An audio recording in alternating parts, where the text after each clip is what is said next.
বিশ্বজুড়ে বিনিয়োগের নিরাপদ মাধ্যম স্বর্ণ। করোনা মহামারী, রাশিয়া ইউক্রেন যুদ্ধ, গাজা ইস্যুতে মধ্যপ্রাচ্যে অস্থিতিশীলতা, সবশেষ ডোনাল্ড ট্রাম্পের দেশে দেশে শুল্ক যুদ্ধ। গেল কয়েক বছর ধরে বেশ অস্থিতিশীল বিশ্ব অর্থনীতি, যার প্রভাব পড়ে স্বর্ণের বাজারেও। বৈশ্বিক নানা কারণে বিনিয়োগকারীরা স্বর্ণে বিনিয়োগ নিয়ে সিদ্ধান্তহীনতায় থাকায় এই ধাতুর দাম ওঠানামা করছে এখন পর্যন্ত। করোনা পরবর্তী 2023 থেকে এখন পর্যন্ত ঊর্ধ্বমুখী স্বর্ণের বিশ্ববাজার। 2020 থেকে 2022 পর্যন্ত 1 আউন্স স্বর্ণ বিক্রি হয়েছে $1,700 থেকে $2,000 কিছু বেশি দরে। 2023 থেকে 2024 সালে প্রতি আউন্স $2,400 থেকে $2,800 উঠে যায় স্বর্ণের দাম। 2024 থেকে 2025 সালের আগস্ট পর্যন্ত ঊর্ধ্বমুখী প্রবণতা ধরে রেখেছে স্বর্ণ।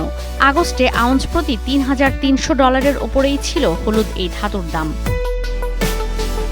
তবে বিশ্ব অর্থনীতিতে কিছুটা স্বস্তি এসেছে যুক্তরাষ্ট্র চীন শুল্ক ইস্যুতে 90 দিনের স্থগিতাদেশ দেওয়ার পর, যার প্রভাব পড়ছে স্বর্ণের বাজারেও। 18 আগস্ট বিশ্ববাজারে আউন্স প্রতি স্বর্ণ বিক্রি হয় সর্বোচ্চ $3,358 দরে।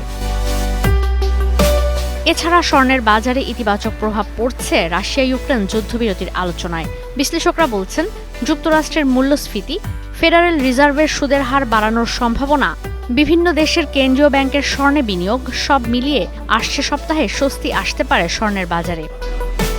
এদিকে আন্তর্জাতিক বাজারে দর ওঠানামার মধ্যে দেশের বাজারে এখনও স্বর্ণ বিক্রি হচ্ছে বাংলাদেশ জুয়েলার্স সমিতি বাজুসের 24 জুলাই নির্ধারিত দাম অনুযায়ী।